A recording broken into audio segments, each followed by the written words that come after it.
میرے نبی صلی اللہ علیہ وآلہ وسلم نے ارشاد فرمایا، اللہ کی 100 رحمتیں ہیں، ان میں سے ایک اس نے زمین پر نازل کی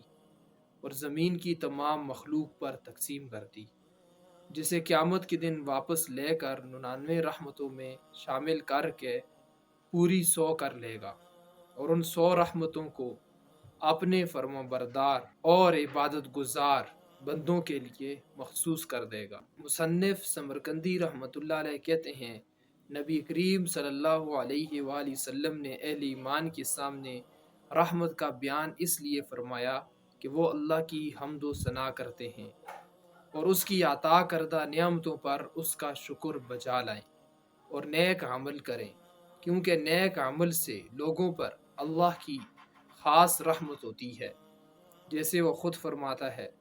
ان رحمت اللہ قریب من المحسنین، اللہ کی رحمت نیک لوگوں کے قریب ہی ہے۔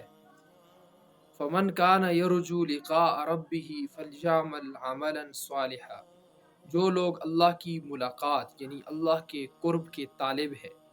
انہیں چاہیے کہ اچھے عمل یعنی اچھے کام کریں۔ رحمتی وسعت کل شیء، میری رحمت ہر شے پر چھائی ہوئی ہے۔ حضرت عبداللہ بن عباس رضی اللہ عنہما کہتے ہیں، جب یہ آیت نازل ہوئی، ابلیس ملعون کو بھی اپنی بخشش کی امید پیدا ہو گئی، کیونکہ شے میں وہ بھی شامل تھا۔ اور جب اس آیت کا اگلا حصہ فَسَأَكْتُبُهَا لِلَّذِينَ يَتَّقُونَ وَيُؤْتُونَ الزَّكَاةَ وَالَّذِينَ هُمْ بِآيَاتِنَا يُؤْمِنُونَ، میں اس رحمت کو ان لوگوں کے لیے مخصوص کر کے لکھ دوں گا جو تقوی اختیار کرتے ہیں، زکوٰۃ ادا کرتے ہیں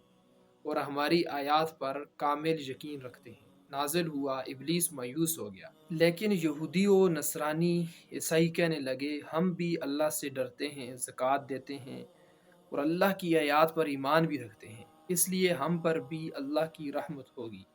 لیکن اس سے اگلی آیت، الذین یتبعون الرسول النبی الامی الذی یجدونہ مکتوبا عندہم فی التوراۃ والانجیل،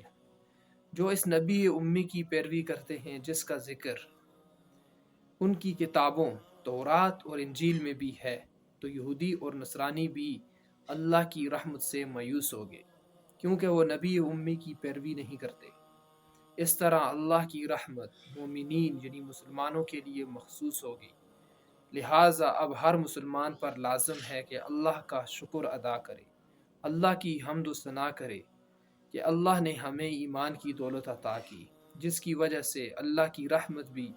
ہمارے لیے مخصوص ہو گئی، اور ساتھ ہی اللہ سے یہ دعا بھی کرتا رہے